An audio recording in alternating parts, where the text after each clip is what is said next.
என் சகோதரனே, என் சகோதரியே, அல்லாஹ் இந்த உலக வாழ்வில் என்னையும் உங்களையும் மட்டுமல்ல, அல்லாஹ் படைத்த எல்லோர்களையும் அல்லாஹ் சோதிப்பான்.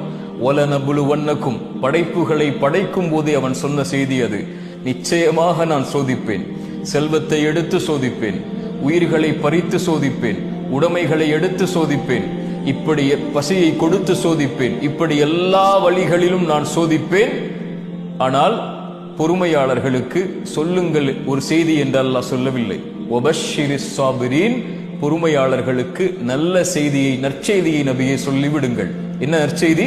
அல்லதீன இதா அஸாபத்துஹும் முஸீபா, அவர்களுக்கு ஏதாவது சோதனை ஏற்பட்டால் அவர்கள் என்ன தெரியுமா சொல்லுவார்கள்? இன்னா லில்லாஹ், நாங்கள் அல்லாஹ்வை சார்ந்தவர்கள். வ இன்னா இலைஹி ராஜிஊன், அவனிடத்தில் தான் நாங்கள் செல்ல இருக்கிறோம். எங்களை படைத்தவன் அவன், எங்களை மரணிக்க செய்பவனும் அவன்தான். அவனுடைய நாட்டத்தை மீறி எங்களுடைய வாழ்வில் எதுவும் நடக்காது.